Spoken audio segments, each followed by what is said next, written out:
ভালোবাসা কাকে বলে আমি জানি না, কিন্তু কারোর জন্য যদি মন খারাপ হয়, কাউকে যদি সবসময় ফিল করা হয়, কারোর সাথে ভাবনার মিল, মতের মিল, কাউকে সব সময় মনে, কারোর কথা মনে পড়া, এরকম যদি কিছু হয়, তাহলে আমি তোকে ভীষণ ভালোবাসি দীপু। আমার সবসময় তোর কথা মনে হয়, আমি সবসময় তোকে মিস করি, সবসময় তোকে ফিল করি।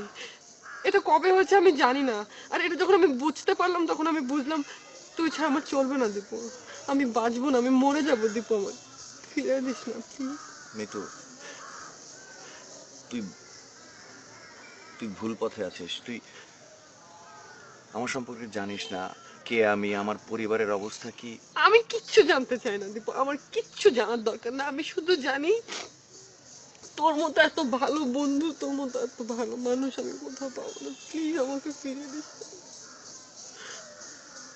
ভেবেছিলাম কোনোদিনও তোকে বলবো না, কিন্তু আজ বলতে হচ্ছে। ভালোবাসা আমার কাছে বিলাসিতা ছাড়া আর কিছুই না। আমার বাবা কৃষক, এতটুকু জমিও নেই চাষ করার জন্য, অন্যের জমিতে চাষ করি। বয়স হয়ে গিয়েছে তো, তাও এখন পারে না। বাড়ির কেউই চায়নি আমি পড়াশোনা করি। একসময় মনে হয়েছিল সবকিছু ছেড়ে ছুড়ে দিই। কিভাবে যে পাশ করলাম নিজের কাছেই বিস্ময় লাগে। বোনটার পড়ার খরচ আমাকে জোগাড় করতে হয়। পাগল হয়ে যাই বোনটার পড়ার খরচ জোগাবার জন্য।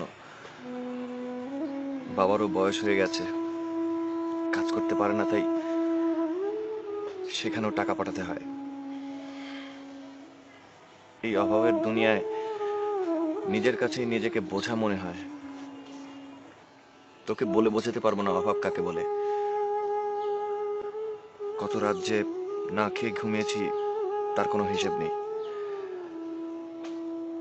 আমার কাছে জীবনটা হচ্ছে স্রেফ যোগ বিয়োগ আর গুণ ভাগের খেলা। বোনের ভালো বিয়ে, বাবার কষ্ট দূর করা, মায়ের ছেঁড়া কাপড় বদলে দেওয়া, এগুলোই আমার কাছে স্বপ্ন। এটা ছাড়া আমার আর কোনো লক্ষ্য নেই। এই যে ভালো ভালো জামা কাপড় দেখছিস, এগুলো তো সব আমার বন্ধুদের। সেদিনই তো দেখলি, ভাগ্যিস শফি আমার গা থেকে খুলে নেয়নি। খুলে নিলে তো বুঝতেই পারতিস। তাই বলে কি অভাবের জন্য মানুষের জীবন থেমে যাবে? মানুষ কি ভালোবাসতে পারবে না? এসব হয় না রে।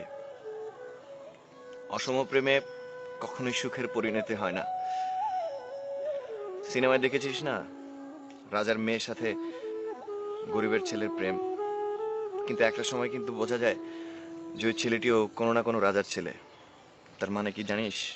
গল্প বিশ্বাস করতে চায় না অসম প্রেম, কারণ এগুলো তো আমরাই বানাই। আমি কিচ্ছু জানি না, আমি কিচ্ছু জানতেও চাই না। আমি শুধু জানি তোকে ছাড়া আমার চলে না, আমার তোকে ছাড়া চলবে না। পাগলামি করিস না। জানি কষ্ট হবে, কিন্তু দেখিস নিজের অজান্তেই অন্যের হয়ে গেছিস। আমি অনেক পর হয়ে যাব তখন, আমার কথা একদম মনে পড়বে না। তুই মানুষ না, তুই একটা। আমার এখন তাই মনে হয়।